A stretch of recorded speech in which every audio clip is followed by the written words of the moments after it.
నమస్తే. ఇన్నాళ్ళు నన్ను సపోర్ట్ చేస్తూ, ఎంకరేజ్ చేస్తూ మీ ప్రేమని నాకు అందిస్తున్న ప్రతి ఒక్కరికి కృతజ్ఞతలు.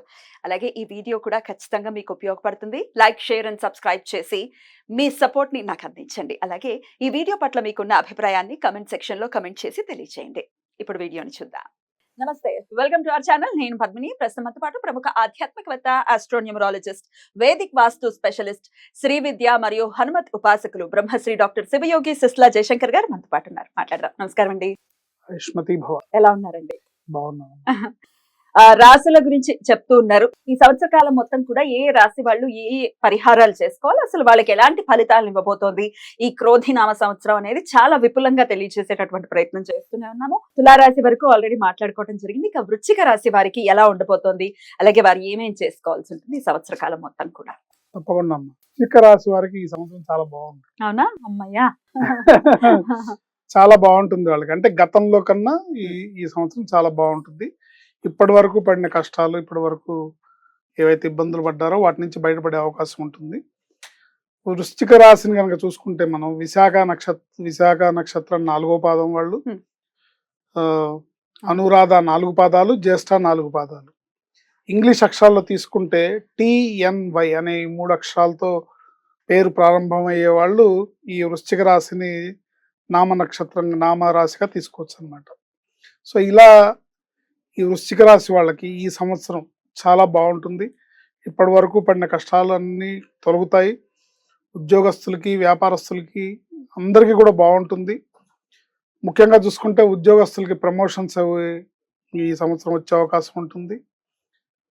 వ్యాపారస్తులకి కొత్త కొత్త వ్యాపారాలు, కొత్త కొత్త అవకాశాలు, కొత్త కొత్త ఆపర్చునిటీస్ అండ్ ఐడియాస్ ఇవన్నీ కూడా వచ్చే అవకాశం ఉంటుంది. చాలా ఆశాజనకమైన ఫలితాలను పొందుతారు. వీళ్ళు ఈ సంవత్సరం తీర్థయాత్రలు కూడా ఎక్కువగా చేస్తారు. వీళ్ళు ఈ సంవత్సరం ఈశ్వరారాధన చేస్తే చాలా మెరుగైన ఫలితాలు పొందుతారు. ఈ సంవత్సరం అంతా కూడా వీళ్ళు నమశివాయ సాంబాయ శాంతాయ పరమాత్మనే అనే మంత్రంతో వీళ్ళు ఈశ్వరుణ్ణి ఆరాధిస్తే చాలా చక్కటి ఫలితాలు ఉంటాయి. గురు శుక్రవారాలు వీళ్ళకి బాగా అనుకూలంగా ఉంటుంది.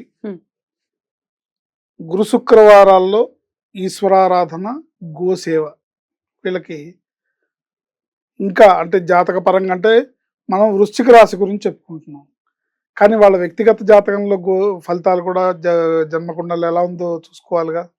సో అవి ఎలా ఉన్నా కూడా ఈ సంవత్సరం అంతా వీళ్ళు ఈశ్వరారాధన చేస్తూ గోసేవం చేయడం వల్ల, గురు శుక్రవారాలు నియమనిష్టలతో ఉండటం వల్ల మంచి ఫలితాలను పొందగలుగుతారు. ఈ సంవత్సరం వీళ్ళకి బాగుంది. ఆల్రెడీ అర్ధాష్టమ శనితో కింద నలిగిపోయినటువంటి పరిస్థితి ఉంది. అలాగే ఎప్పుడు వృశ్చిక రాశి గురించి మాట్లాడినా వ్యూస్ బ్రహ్మాండంగా వస్తుంది. చాలా చూస్తారు ఈ వృశ్చిక రాశి వాళ్ళు. వాళ్ళ రాశి ఫలాలు అవ్వచ్చు, లేకపోతే వాళ్ళ గురించి చెప్పినప్పుడు కానీ చాలా విశేషంగా చూస్తూ ఉంటారు. డెఫినెట్ గా ఒకంత కష్టపడుతూ ఉన్నారు అటు అర్ధాష్టమ శని రీత్యా. సో ఖచ్చితంగా మంచి ఇయర్ గా ఈ సంవత్సరం వాళ్ళు గత సంవత్సరం కన్నా చాలా బాగుంటుంది.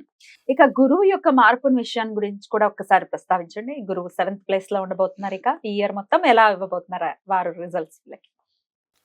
వాళ్ళ జాతకాన్ని అనుసరించి ఇప్పుడు గోచారంలో ఉన్న గురువు ఫలితం కన్నా వాళ్ళ జాతకంలో, వాళ్ళ వ్యక్తిగత జాతకంలో గురువు ఏ స్థానంలో ఉన్నారు.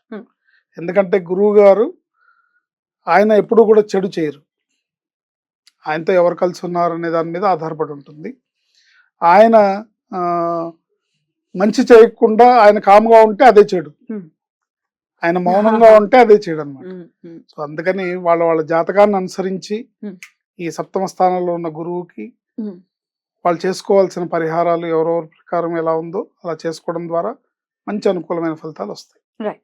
మరి వీళ్ళకి కలిసి వచ్చే లక్కీ డేస్ కానీ, లక్కీ కలర్స్ కానీ ఇవేంటండి? వీళ్ళకి గురువారం, శుక్రవారం బాగా కలిసి వస్తుంది. ఎల్లో కలర్, వైట్ కలర్ వీళ్ళకి లక్కీ రంగులు. 3వ నంబరు, 6వ number lucky numbers. 3 and 6. Okay. అయితే ఈ జాతకాలు కానీ లేకపోతే గోచార ఫలితాలు కానీ ఖచ్చితంగా అవి ఇండికేషన్స్ మాత్రమే. బిహేవియర్ లో కూడా కరెక్ట్ అప్రాప్రియేట్ బిహేవియర్ కనుక ఉంటే ఖచ్చితంగా ఇవి యోగించేటటువంటి పరిస్థితి ఉంటుంది.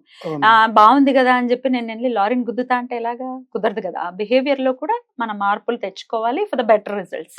What do you say about it? ఖచ్చితంగా ఎప్పుడైతే మనం డిసిప్లిన్గా ఉంటామో, ఈ సంవత్సరం అంతా కూడా ప్రతి ఒక్కళ్ళు కూడా చాలా డిసిప్లిన్గా ఉండాల్సిన అవసరం ఉంది. ఎందుకంటే సంవత్సరం పేరే క్రోధినామ సంవత్సరం. ఈ క్రోధినామ సంవత్సరంలో క్రోధం ఎక్కువగా ఉంటుంది. కాబట్టి ప్రతి ఒక్కళ్ళు కూడా సమయపాలన, ఎందుకంటే సమయపాలన చేయకుండా లాస్ట్ మినిట్ వరకు ఇంట్లో కూర్చొని వెళ్ళిపోవచ్చులే అని అరగంట ముందు ఆఫీస్కి బయలుదేరి టైం అయిపోయిందని ట్రాఫిక్ ఉందని ఫాస్ట్గా వెళ్ళి దేని కిందో పడి ఇబ్బంది పడి తెచ్చుకోవడం, ఇలాంటివి అంటే సమయాన్ని మనం ట్రాఫిక్ని మిగతా అన్ని కన్సిడరేషన్లో తీసుకొని క్యాలిక్యులేట్ చేసుకొని బయలుదేరాలి. సో డిసిప్లిన్ అనేది చాలా ఇంపార్టెంట్. అట్లాగే మాట్లాడేటప్పుడు సంయమనం పాటించాలి. మాట్లాడేటప్పుడు ఒకంత జాగరూకతతో ఎదుటివారిని కించపరచకుండా, అవమానపరచకుండా జాగ్రత్తగా మాట్లాడితే దైవానుగ్రహం ఉంటుంది. ఎందుకంటే నోరా వీపుకి సున్నం తేకే అని ఒక సామెత ఉంది. అది ఈ సంవత్సరం చాలా బాగా ప్రతి వారికి వర్తిస్తుంది. ఆ విషయంలో జాగ్రత్త తీసుకోవాలి. తీసుకొని ముందుకు వెళ్ళడం ద్వారా మాత్రమే అన్ని రకాలుగా బాగుంటుంది. ముఖ్యంగా ఇప్పుడు మనం ఈ వృశ్చిక రాశి వాళ్ళు కనుక ఒకవేళ వాళ్ళ ఇప్పుడు రాశికి బాగానే ఉంది గోచారంలో, వాళ్ళ వ్యక్తిగత జాతకంలో కనుక ఇబ్బందులు ఉన్నట్టయితే వాళ్ళు ఒకసారి జాతక పరిశీలన చేయించుకొని ఒకసారి ప్రతి గురువారం వీళ్ళు సాయంత్రం పూట శివాలయ సందర్శనం, ప్రదోష వేళలో గురువారం నాడు శివాలయంలో శనగల్ని పంచిపెట్టడం కానీ లేదా బూందీ లడ్డూల్ని పంచిపెట్టడం కానీ చేసినట్టయితే, ఇంకా ఒకవేళ మీ వ్యక్తిగత కాబట్టి ఇంకాస్త బెటర్ గా ఉండేటటువంటి ప్రయత్నం మన చేతుల్లోనే ఉంది. కాబట్టి ఖచ్చితంగా అవి చేస్తూ వృశ్చిక రాశి వారికి ఈ సంవత్సరం అంతా చాలా ప్రశాంతవంతంగా గడవాలని మనస్ఫూర్తిగా కోరుకుంటూ ఇక నెక్స్ట్ ఎపిసోడ్ లో ధనుసు రాశి గురించి మాట్లాడుకుందాం. థ్యాంక్ యూ సో మచ్ అండి. నమస్తే.